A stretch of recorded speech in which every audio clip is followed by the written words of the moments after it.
And I think that would change their mind. They inspired you to do this, didn't they? Yes. And to see them casting stones in your direction.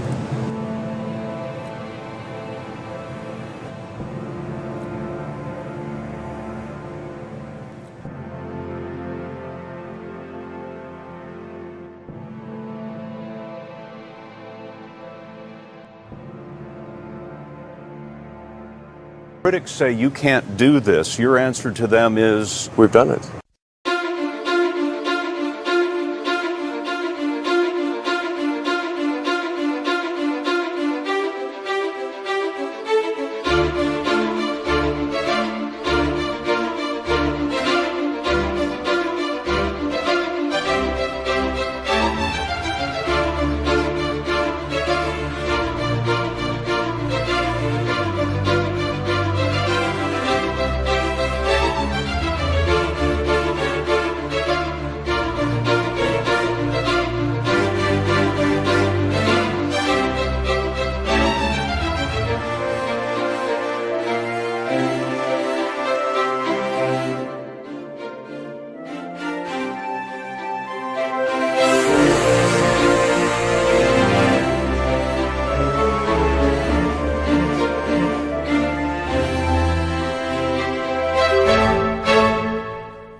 Fundamentally, the future is vastly more exciting and interesting if we're a spacefaring civilization and a multi-planet species than if we're not. You want to be inspired by things. You want to wake up in the morning and think the future's going to be great. And that's what being a spacefaring civilization is all about.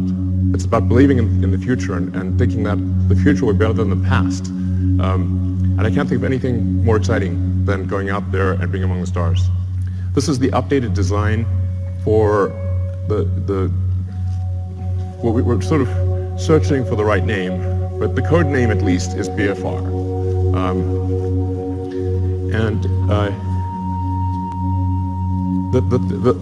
Probably the most important thing that I want to convey in this presentation is that I think we have figured out how to pay for it.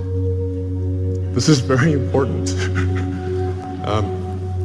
So, in last year's presentation, we're really searching for what the right way how do we pay for this thing? We went through various ideas, Kickstarter, collecting underpants.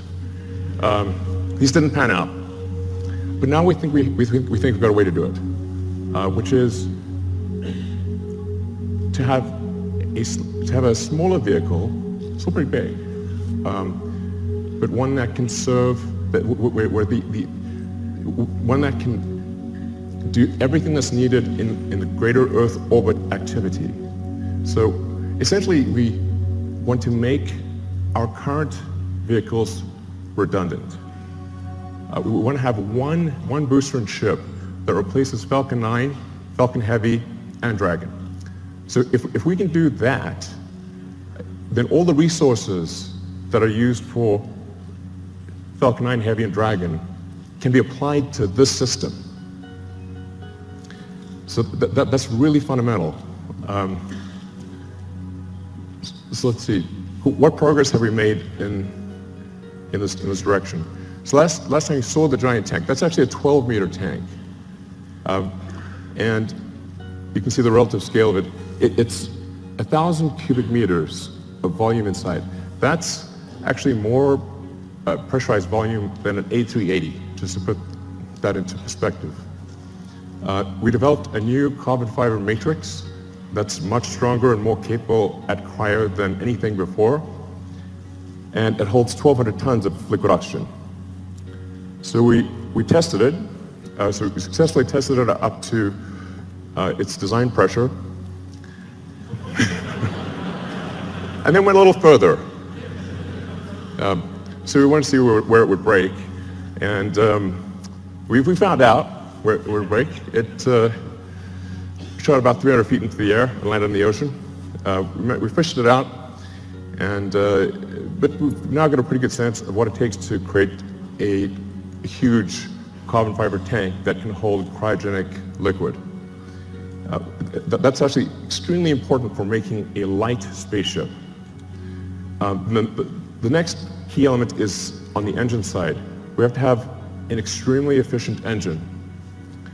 So the Raptor engine will be the highest thrust-to-weight engine, we believe, of any engine of any kind ever made. We already have now 1,200 seconds of firing across 42 main engine tests. We fired it for 100 seconds. It could fire for much longer than 100 seconds. That's just the size of the test tanks. And then the duration of the firing you're seeing right now is about 40 seconds, which is the length of the firing for landing on Mars. The test engine currently operates at 200 atmospheres, or 200 bar.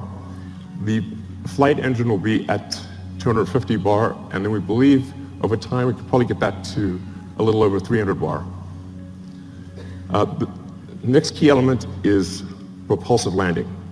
So in order to land on a place like the moon where there is no atmosphere, and certainly no runways, or to land on Mars where the atmosphere is too thin to land, even if there were runways to land with a wing, you really have to get propulsive landing perfect. So that's what we've been practicing with Falcon 9. So this is just a series of landing videos. I think these are quite mesmerizing. But we now have 16 successful landings in a row. And that's with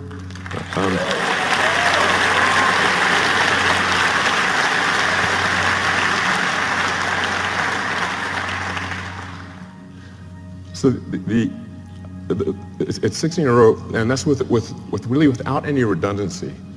So Falcon 9 lands on a single engine. The final landing is always done with a single engine, whereas BFR will always have multi-engine out capability. So if you can get to a very high reliability with even a single engine, and then you can land and then you can land with either of two engines, I think we can get to a landing reliability that is on par with the safest commercial airliners. So you can essentially count on the landing. It's not like you want minimum pucker factor on landing. And it can land with also very high precision. In fact, we believe the precision at this point is good enough for false landing that we do not need legs for the next version. It will literally land with so much precision, it will land back on its launch mounts. So the launch rate is also is increasing exponentially. Particularly when you take tanking or refilling on orbit into account, and taking the idea of establishing a self-sustaining base on Mars or the moon or elsewhere, seriously, you need ultimately thousands of ships and tens of thousands of retanking or refilling operations, which means you need many launches per day. You really need to be looking, in terms of how many landings are occurring, you need to be looking at your watch, not your calendar. So while this is quite a high launch rate that we're talking about here, by conventional standards, it's still a very small launch rate compared to what will ultimately be needed. But just for those who are unfamiliar with how many orbital launches occur every year, it's approximately 60 orbital launches occur per year, which means if SpaceX does do something like 30 launches next year, it'll be approximately half of all orbital launches that occur on Earth. The next thing is automated rendezvous and docking. So in order to retank or refill the spaceship in orbit, you have to be able to rendezvous and dock with the spaceship with very high precision and transfer propellant. So that's one of the things that we've perfected with Dragon. Dragon 1 will do an automated rendezvous and docking without any pilot control to the space station. Dragon 1 currently uses the Canadarm for the final placement onto the space station. Dragon 2, which launches next year, will not need to use the Canadarm. So Dragon 2 will directly dock with the space station. And it can do so with zero human intervention. You just press go and it will dock. Dragon has also allowed us to perfect heat shield technology. So when you enter at high velocity, you'll melt almost anything. The reason meteors don't reach Earth is they melt or disintegrate before they reach the ground, unless they're very big. So you have to have a sophisticated heat shield technology that can withstand unbelievably high temperatures, and that's what we've been perfecting with Dragon, and also a key part of any planet colonizing system. Next slide. So Falcon 1, this is where we started out. A lot of people really only heard of SpaceX relatively recently. So they may think, say, Falcon 9 and Dragon just instantly appeared, and that's how it always was. But it wasn't. We started off with just a few people who really didn't know how to make rockets.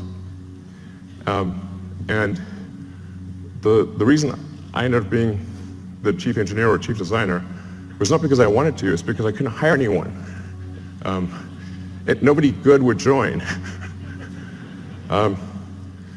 So ended up being that by default.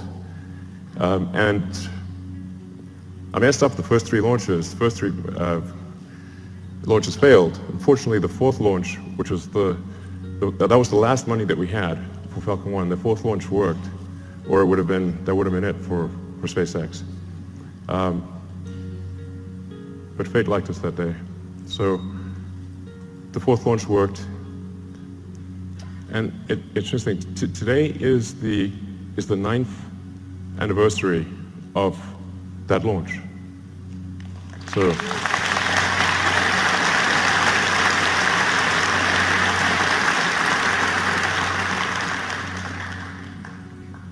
I didn't realize that until I was told that just earlier today, but it's a very emotional day, actually. But Falcon 1 was quite a small rocket. When we're doing Falcon 1, we're really trying to figure out what is the smallest useful payload that we could get to orbit. I thought, okay, something around half a ton to orbit would be able to launch, that can launch a decent-sized small satellite to low Earth orbit, and that's why we sized Falcon 1. But it's really quite small compared to Falcon 9. So Falcon 9, particularly when you factor in payload, Falcon 9 is many times more, it's sort of on the order of 30 times more payload than Falcon 1. And Falcon 9 has reuse of the primary booster, which is the most expensive part of the rocket, and hopefully soon reuse of the fairing, the big nose cone at the front. So we think we can probably get to something like somewhere between 70 and 80% reusability with the Falcon 9 system. And hopefully towards the end of this year we'll be launching Falcon Heavy, which is Falcon Heavy ended up being a much more complex program than we thought. It sounds easy. Let's show Falcon Heavy actually. It sounds like it should be easy because it's 2 first stages of Falcon 9 strapped on as boosters. It's actually not. We had to redesign almost everything except the upper stage in order to take the increased loads. So Falcon Heavy ended up being much more a new vehicle than we realized. So it took us a lot longer to get it done. But the boosters have all now been tested and they're on their way to the Cape Canaveral. And we are now beginning serious development of BFR.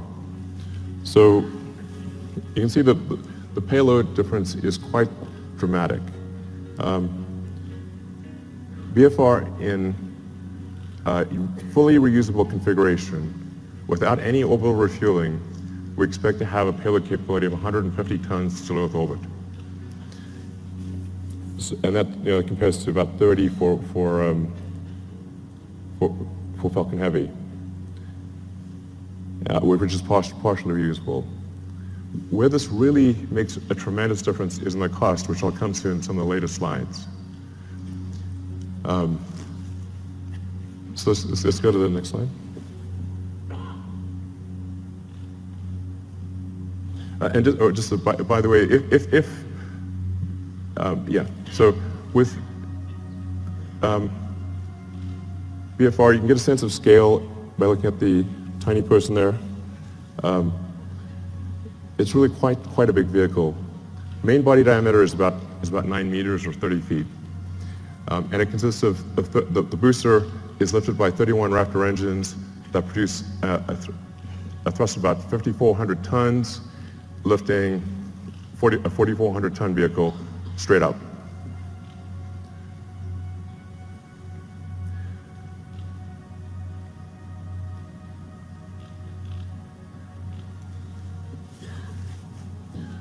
So then, just the basics about the ship: 48-meter length, dry mass we're expecting to be about 85 tons. Or technically, our design says 75 tons, but inevitably there's mass growth. And that ship will contain 1,100 tons propellant with a design of a ascent design of 150 tons and a return mass of 50.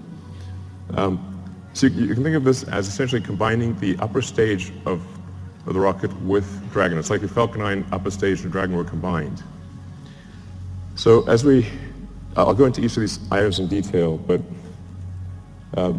you've got the engine section on the rear, the propellant tanks in the middle, and then a large payload bay in the front.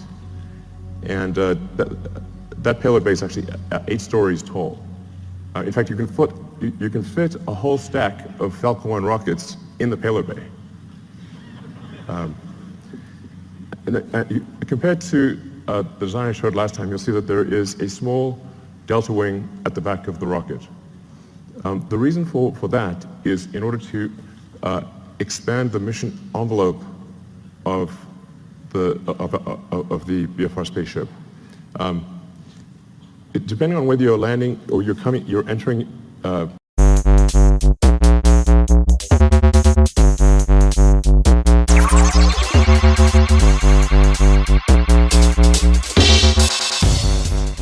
Essentially combining the upper stage of the rocket with Dragon. It's like the Falcon 9 upper stage and Dragon were combined.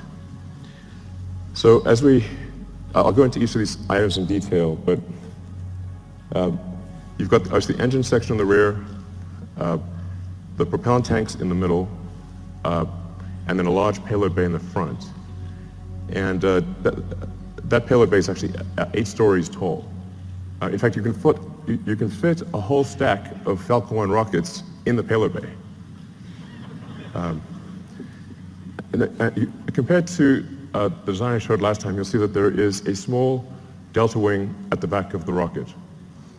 The reason for that is in order to expand the mission envelope of the BFR spaceship. Depending on whether you're landing or you're entering a planet or a moon that has no atmosphere, a thin atmosphere, or a dense atmosphere, and depending on whether you're re-entering with no payload in the front, a small payload, or a heavy payload, you have to balance the rocket out as it's coming in. And so the delta wing at the back, which also includes a split flap for pitch and roll control, allows us to control the pitch angle despite having a wide range of payloads in the nose and a wide range of atmospheric densities. So we tried to avoid having the delta wing, but it was necessary in order to generalize the capability of the spaceship such that it could land anywhere in the solar system. So let's look at a couple of things in detail.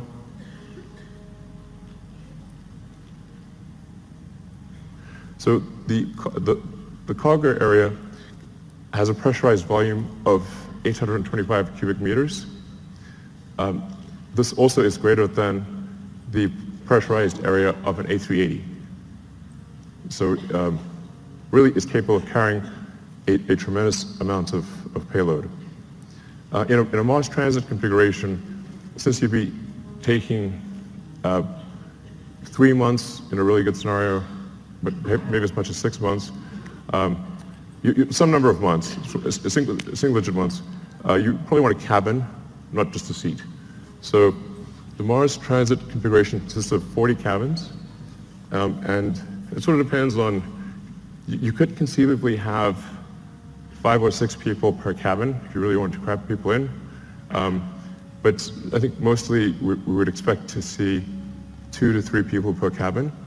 And so normally about 100 people per flight to Mars.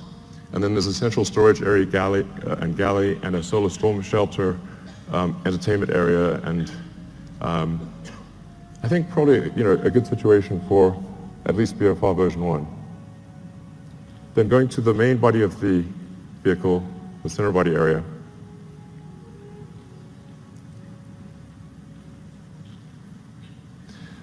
This is where the propellant is located. And this is subcooled methane and oxygen. So as you chill the methane and oxygen below its liquid point, you get a fairly meaningful density increase. You get on the order of 10 to 12% density increase, which makes quite a big difference for the propellant load. So we're expecting it to carry 240 tons of CH4 and 860 tons of oxygen. In the fuel tank are header tanks. So when you come in for a landing, your orientation may change quite significantly, so you can't have the propellant just slushing around all over in the main tanks. You have to have the header tanks that can feed the main engines with precision. So that's what you see immersed in the fuel tank. Then the engine section.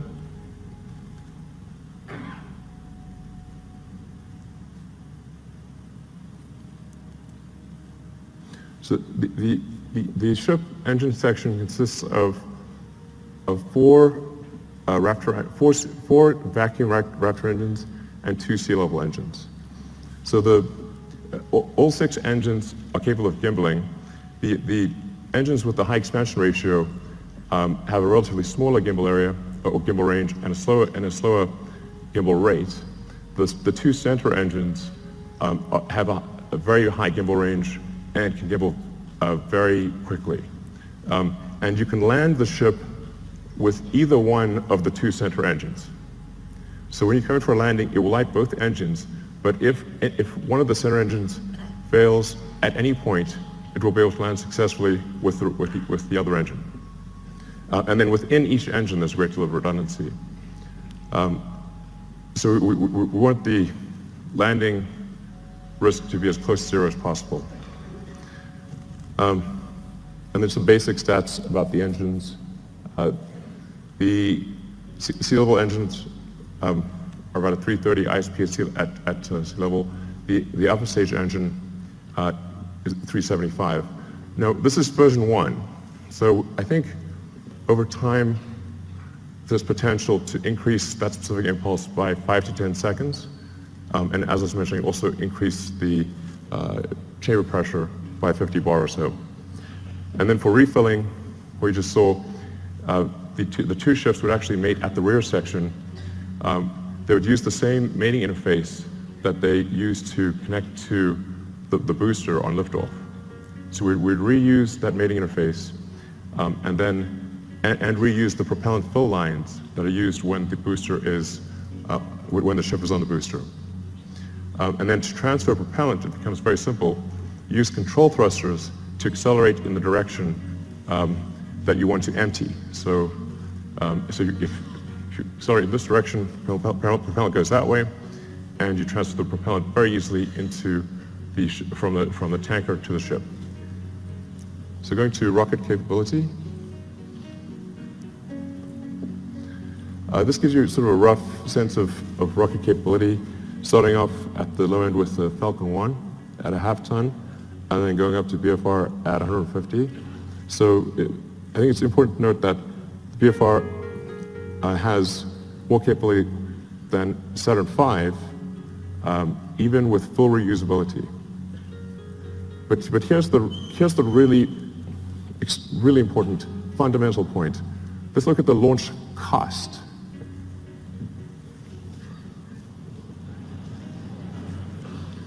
The order reverses.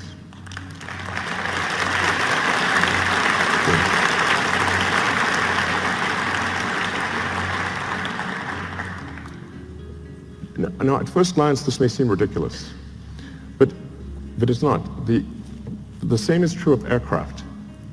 If you bought, say, a small single-engine turboprop aircraft, that would be $1.5 to $2 million. To charter a 747 from California to Australia is $500,000, there and back. The single-engine turboprop can't even get to Australia. So a fully reusable system, a fully reusable giant aircraft like a 747, costs a third as much as an expendable tiny aircraft. In one case, you have to build an entire aircraft. In the other case, you just have to refuel something. So it's really crazy that we build these sophisticated rockets and then crash them every time we fly. This is mad. I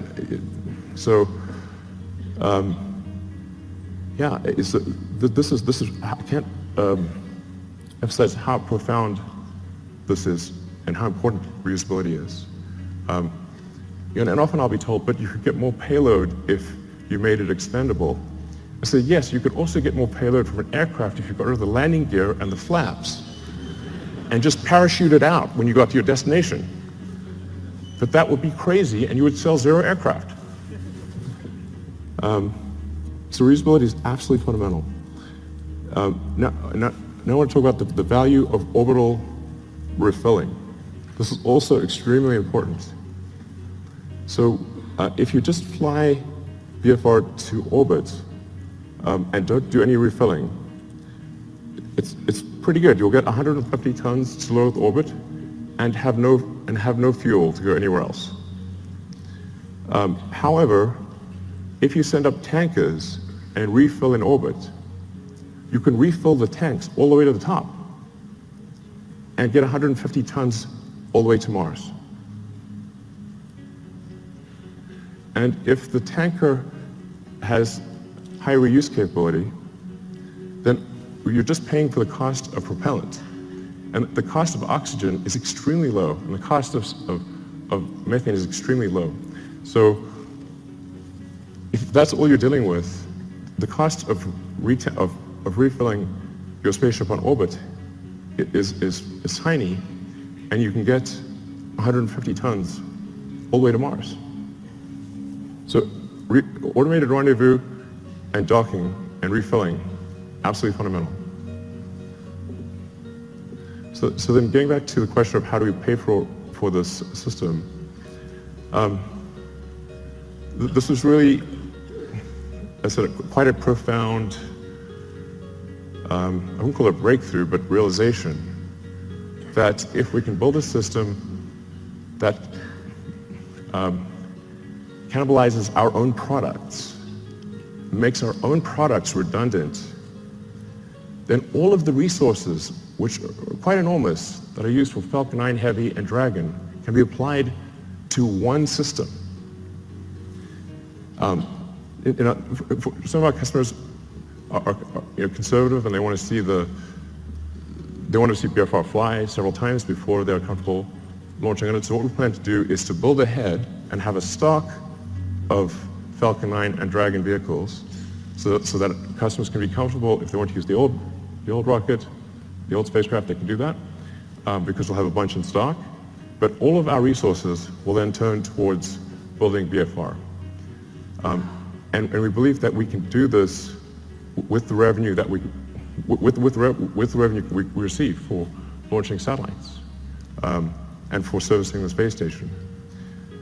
So going to the satellites portion, the size of this being a 9-meter diameter vehicle is a huge enabler for new satellites. We can actually send something that is almost 9 meters in diameter to orbit. So for example, if you want to do a new Hubble, you could send a mirror that has 10 times the surface area of the current Hubble as a single unit. It doesn't have to unfold or anything. And or you can send a large number of small satellites. You can do whatever you like. You can actually also go around and, if you wanted to collect old satellites or clean up space debris, you can just use the sort of chomper over there and go around and collect satellites or collect space debris if you want. So that may be something we have to do in the future. But that fairing would open up and retract and come back down. So it enables launching of Earth satellites that are significantly larger than anything we've done before, or significantly more satellites at a time than anything that's been done before. It's also intended to be able to service the space station.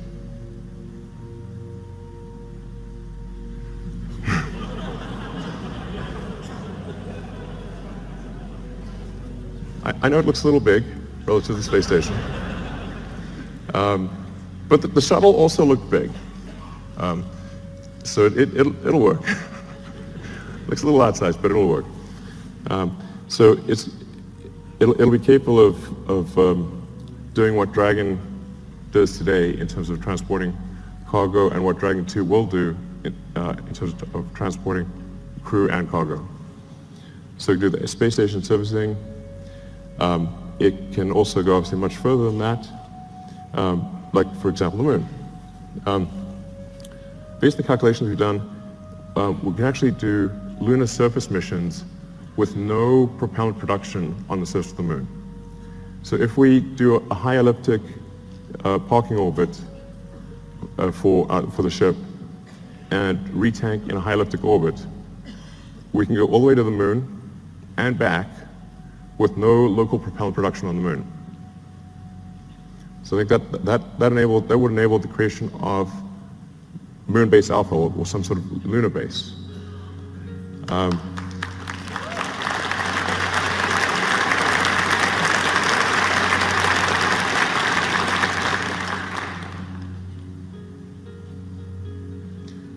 Yeah, it's quite captivating. So you can also see, for example, how do you transfer cargo from the cargo bay down to the ground is a crane. It's not very complicated.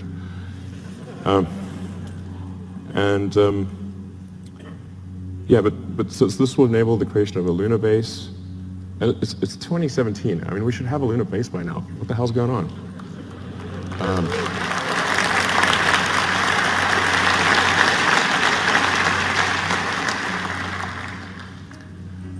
And then, of course, Mars, becoming a multi-planet species. Beats the hell out of being a single-planet species.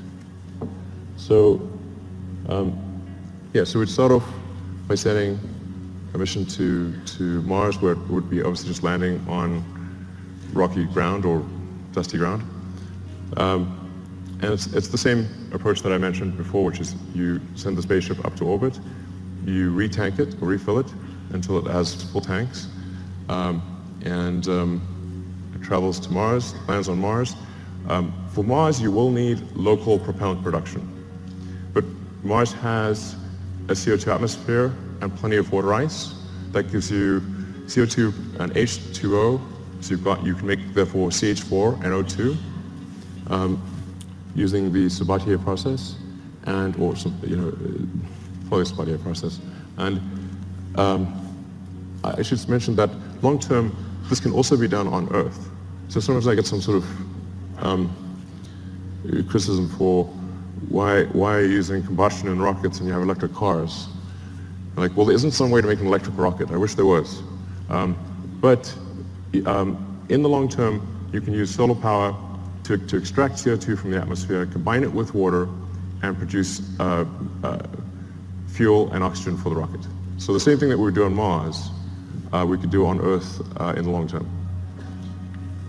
But that's essentially what happens. Similar to the moon, you land on Mars, but the tricky thing with Mars is we do need to build a propellant depot to refill the tanks and return to Earth.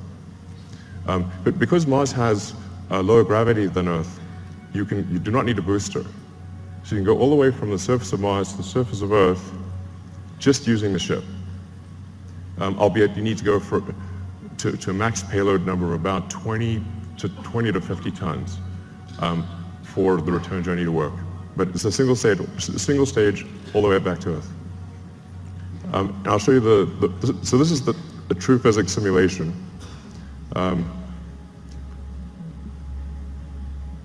This will last about a minute. So you come in, you're entering very quickly, going 7.5 kilometers a second. For Mars, there will be some ablation of the heat shield. So it's just like a sort of brake pad wearing away. It is a multi-use heat shield, but unlike for Earth operations, it's coming in hot enough that you will see some wear of the heat shield. But because Mars has an atmosphere, albeit not a particularly dense one, you can remove almost all the energy aerodynamically. And we've proven out supersonic retropropulsion many times with Falcon 9, so we feel very comfortable about that. This is because it's sort of, you can see it's sort of a mesh system. It's not meant to be sort of particularly pretty because it's just trying to simulate the physics of it. But the size of the cone gives you a rough approximation for how much thrust the engines are producing.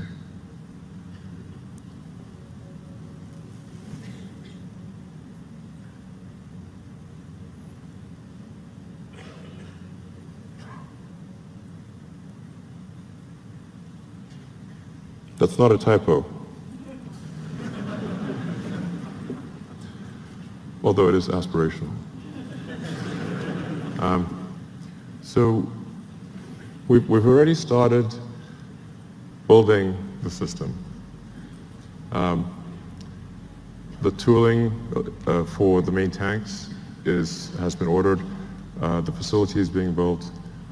We will start construction of the first ship around the second quarter of next year, so in about 6 to 9 months, we should start building the first ship. I feel fairly confident that we can complete the ship and be ready for launch in about 5 years. 5 years seems like a long time to me.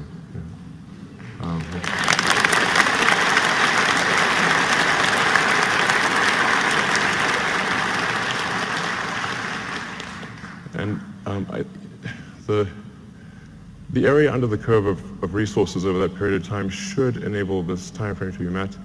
But if not this time frame, I think pretty soon thereafter. But that's our goal, is to try to make the 2022 Mars rendezvous.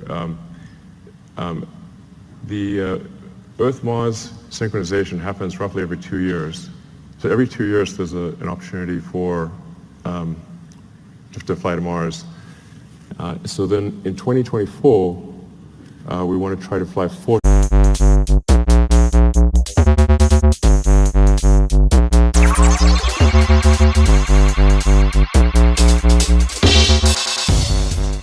ship. I feel fairly confident that we can complete the ship and be ready for launch in about 5 years. 5 years seems like a long time to me.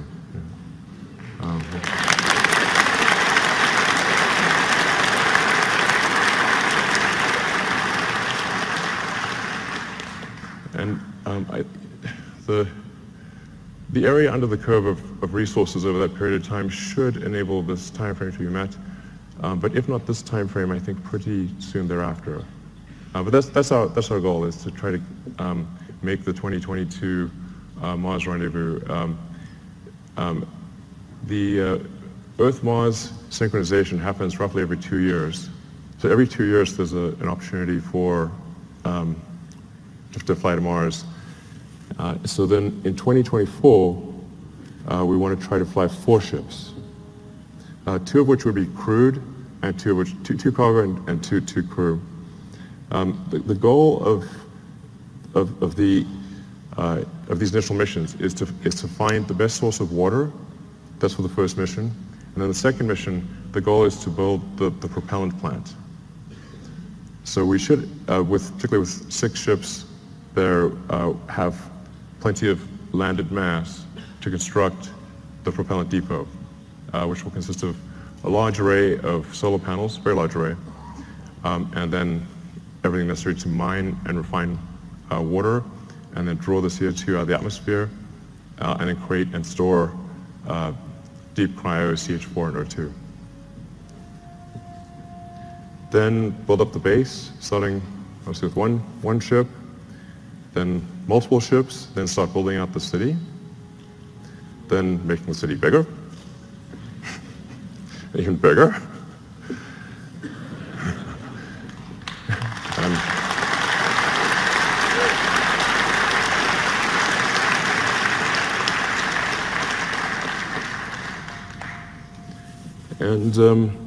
And over time, terraforming Mars and making it really a nice place to be.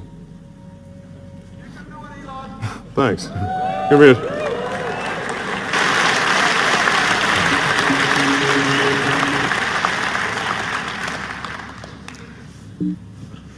mountain.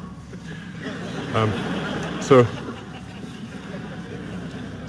the great thing about going to space is there's no friction. So once you're out of the atmosphere, you will go, it will be smooth as silk, no turbulence, nothing. There's no weather, there's no atmosphere. And you can get to most long distance places, like I said, in less than half an hour. And if we're building this thing to go to the moon and Mars, then why not go to other places on Earth as well? All right, thank you.